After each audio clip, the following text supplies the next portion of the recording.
Don't miss the exciting story of the return of a Primarch. Spiky bits. What's going on, Hobby Maniacs? Baer here again with you today, taking a look at the fantastic, exciting Gathering Storm Part 3 Rise of the Primarch book. Now, this is, of course, the story of how Ultramarine Big Daddy, Papa Smurf himself, Sigmar, or not Sigmar, wannabe Sigmar, Guilliman, comes back to life. Magic! And, you know, Magnets and Adeptus, Mechanicus, etc., in this fantastic tome here. Now, of course, there is new rules. This book is a fantastic hardcover with, of course, all the great artwork and the embossing and the foiling that we've come to expect from something of this magnitude, I would suppose. There is no clear indicator in here that this is the last of the Gathering Storm saga. There could quite possibly be more. However, there's no ginormous cliffhanger or anything like that. No kind of a breaching overview of the story that looks to link up with another story at some point. Just kind of like a breaking dawn on the new 40K, so to speak. Now, it is a $50 book, 136 pages, hardcover, of course, like we've seen with the previous two books there. And overall, I enjoyed this book. I think the rules in here are great and very game changing, and you can take them whether you're a competitive player or a narrative player. I think there's something in here for you. As far as the storyline goes, I was a little disappointed with it. I mean, granted, it was a very exciting, very compelling storyline, but overall, it kind of seems like they tried to squeeze like 50 pounds of story into a 20-pound book, so to speak. It's not completely cramped, but in places, I feel like they had an opportunity to elaborate on a lot of the story and kind of didn't, or kind of just glossed over just a little bit. Like, Guilliman gets rid of certain High Lords of Terror, and for no reason, and, you know, they come to Terra, and it's like the majority of the story is him waking up and them getting to Terra. But I feel like there should be a lot more talking about maybe that's what the next book will be. But it just seemed like they tried to take too much and put it into too small of a package a little bit with the ending. So other than that, I think that's just my personal preference, obviously. But I think it's a great book. I think it is a must-have if you are an Imperial player. Obviously, if you're an Ultramarine player, you literally cannot pass up this book. So as far as the contents go, well, here we go. You've got all sorts of interesting things in here, of course. You've got the story of Ultramar under attack. They link in all the folks from the previous Imperial Triumvirate, okay, into the story. And then it gets into how the Primarch himself rises. And then it gets into the rules section. Of course, they have the Echoes of War. That's that campaign kind of missions that you can reenact certain parts of this book here. And then they get into more war missions, the Cataclysm of War, so like the escalation kind of thing. Forces of Adeptus Astartes, that's the section where they show you all the fantastically painted miniatures. Of course, Guilliman is the showcase in there as well.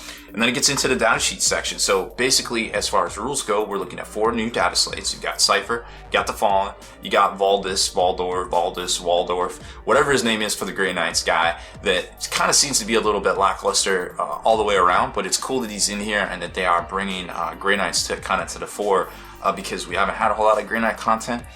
Then you also get Guilliman himself, of course, and last but certainly not least, there is that is forming. Okay, that's our 4 right there. And then of course there is 4 formations. You've got 1 for the Grey Knights, 1 for the Fallen, 1 for the Ultras, 1 for the Triumvirate. All 3 of the models, they come in a new box set. And then, of course, you have a new detachment in here for the Ultramarines as well. The Vitrix Strike Force detachment, I believe it is. But if you're an Ultramarine player too, there is a whole section of relics in here as well. So apparently, Guilliman comes out of nowhere, and now they're breaking out the super defaults to get the super good war gear and play with that stuff there. Seems good, right? And here's all your Dramatis Personae, the characters that pretty much make the appearance in the book. Abaddon is not in here. Abaddon does not die, according to the salty rumors that we've been hearing. Now, he might die in a further book. There is a lot of combined forces of chaos in this book here. So, I don't know, maybe we're looking at an ongoing story type deal. So, here's all the story and all the fluff and all the great pictures of Guilliman and things. And here's the Fortress of Hera coming under attack and all that stuff right there. Lots and lots of good stuff in here. And then a whole bunch of Storm stuff. And then the party trying to get to Terra, and there's Guilliman battling Magnus on the moon. And they get to Terra. The Custodes are like, yo, we're Custodes, doing that guard stuff. And then it gets into the showcase of all new miniatures, which is fantastic. And then some profile pictures and different things on the new miniatures. Now, a lot of people have been commenting, I guess, a little bit on the Fallen not being actually new models. It's just, you know, some Dark Angels with a couple of extra sprues you can convert. And that's kind of cool because they always were kind of a ragtag type thing, but there is no actual Fallen kit. It's an existing product. So you won't see a review here on the site for that one either. Now, here's the Echoes of War. So you got all the missions and stuff that you can reenact from the actual storyline in preceding these pages right here, and then it escalates into the Cataclysms of War, and then it gets into the rules themselves, which we're not going to spend a whole lot of time on. This is more of a first look, like, hey, should I spend my $80 on this? Chances are the answer is yes, unless you're a Dirty Xenos player that has absolutely no reason to purchase this, unless you just like stories and want to read the fluff. So the rules on how to field the Fallen Angels are in here. You've got the data sheets for Cypher himself, which looks to have not changed at all, actually.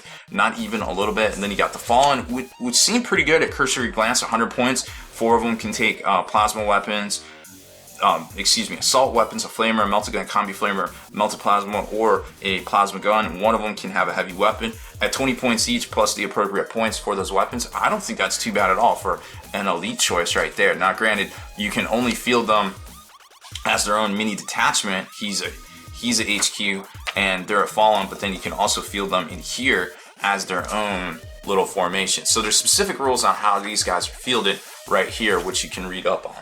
And then it gets into the Grandmaster Valdis and the Bulwark of Purity, which I haven't crunched the numbers on because I really need to look at this Banishment Psychic rule to see if it's worth taking all of this stuff right here. I'm not exactly sure yet, but again, not exactly sure on his points efficiency. I almost feel like I'd rather throw, just a cursory glance, I'd rather throw 35 points with it and have Drago myself. But I don't know, I haven't crunched the points on it, but it is cool to swing a Demon Hammer in initiative order. And granted, everybody and their mom has hammer hands in this army, so it feels like it'll be initiative 10 at some point, or excuse me, strength 10 when you're swinging that bad boy.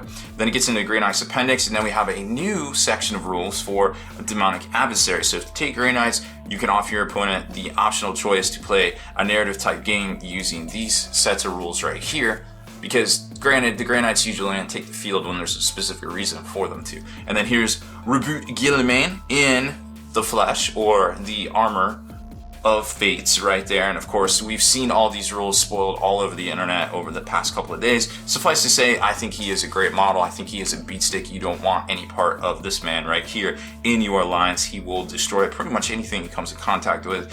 And the fact that there's all sorts of psychic spells out there to bounce him around the table seems like a good thing too. So yes, he only moves 6 inches, but let's face it, you got one of the most potent psychers in the galaxy in his beck and call with Lord Tigerius, and I feel like that is a good thing. And of course, there's this little thing called the Librarius Conclave Will. So if you're a competitive 40k player, he doesn't seem too bad at all. The Triumvirate, so if you want to play with all 3 of the models, there is rules for that right here. That is one of the formations. The Vitrix Guard, if you want to throw your Lookout Sirs from Guilliman to these guys right here and you're within 3 inches, that gives you that ability right there, which I think is pretty swell. Might not be super competitive, but it is what it is right there.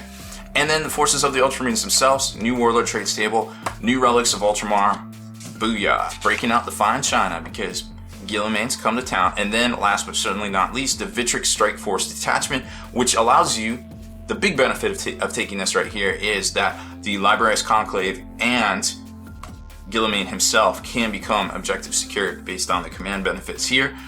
A lot of this you can already do based on the stuff in the normal Space Marine Codex, so it's not like super amazing, but it is really neat in the fact that if you're playing a Relic mission and now Guilliman is objective secured, guess who's probably going to win that objective mission, or that Relic mission?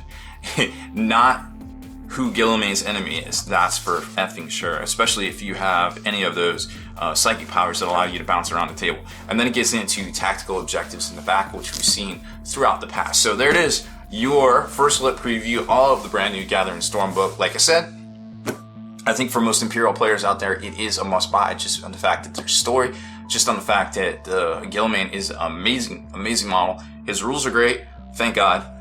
This Gene W has really done a great job with the Gathering Storm series, up to date here. I'm very impressed with it.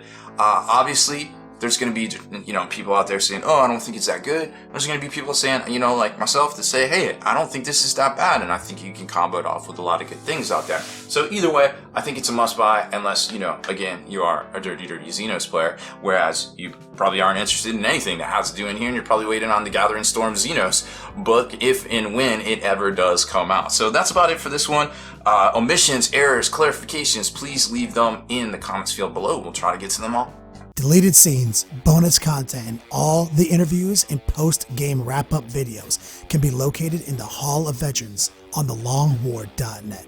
Visit thelongwar.net today and try a week completely free with no strings attached. That's not all. Thelongwar.net is also your hobby resource for exclusive early access with an ad-free experience to all your favorite videos. Members of the Hall of Veterans gain early exclusive access to multiple hobby videos.